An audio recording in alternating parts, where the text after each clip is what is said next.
Hi, Paul Ryan from Ryan Tunes. You might notice another difference in the backdrop here, and that's to signify now I'm moving into the recording phase. So we're out of the songwriting phase and even out of the polishing phase.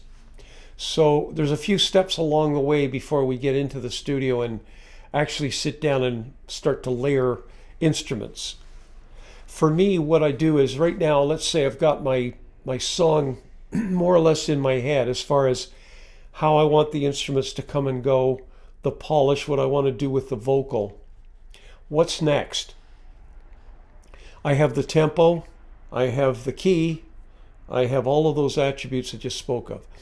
The next phase is to draw a map. It's just a map of how the song will look on paper and something that I can take into the studio that will help me as I track each instrument. This particular map is from the song Just the Ravens Know on the Ryan Tunes CD. As you can see, it shows instruments coming and going, when they're coming and going. It's a simple, but for me, very, very effective way to clarify each of the song components that I record. It's got in there the polish. I know mostly in my head what I want to record on each instrument, but that map will lay out when they come and go. You can see on this particular map, even it looks like I've made changes when I was in the studio as I went along with the, I think it's red marker there. Here's another map. This one's from a different song, Walking On. It's all typed out, very formal. What I did there were some complicated features, some polishing features. I wanted my producer to know what I was trying to do as I went along with this song. So although this one's typed out, it's basically the same idea, a little bit more formal to show the role of each instrument. So now I'm ready to go into the studio and record what they call a ghost track or a click track. I call it a ghost track because I don't just do it's a vocal plus guitar, usually instrument. Sometimes I'm yelling instructions at myself as I go through, like enter here, when I'm doing the mandolin or whatever that is. So it's an instructional. Also, it's a played song, but it's also instructional to me as I'm listening through the earphones as I go along. A few things that I do, and we'll look at the studio in a future session, how it's set up and everything, but the ghost track is the very first track that I lay down, and maybe the most important track for the whole song.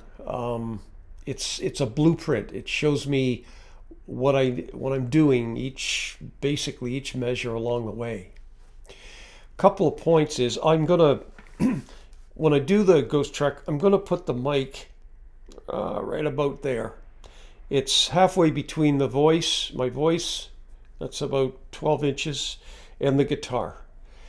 And when I do the guitar, it's not a rhythm guitar that I do. As I mentioned, it's also called a click track. All I do with the guitar is I'm strumming down on each beat. Boom, boom, boom. So I know when I'm recording the instruments, the actual tracking, I'll know exactly where the beat is.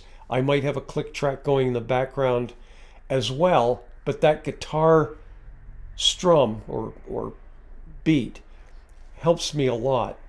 And as I said before too, from time to time, I will verbalize instructions during the ghost track for some important polish or entry phase or exit phase for an instrument.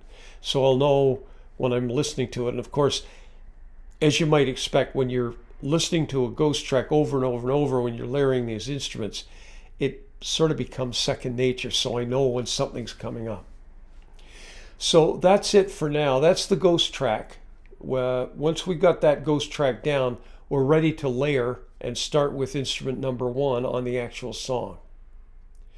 So that's it for this session. See you on the next one.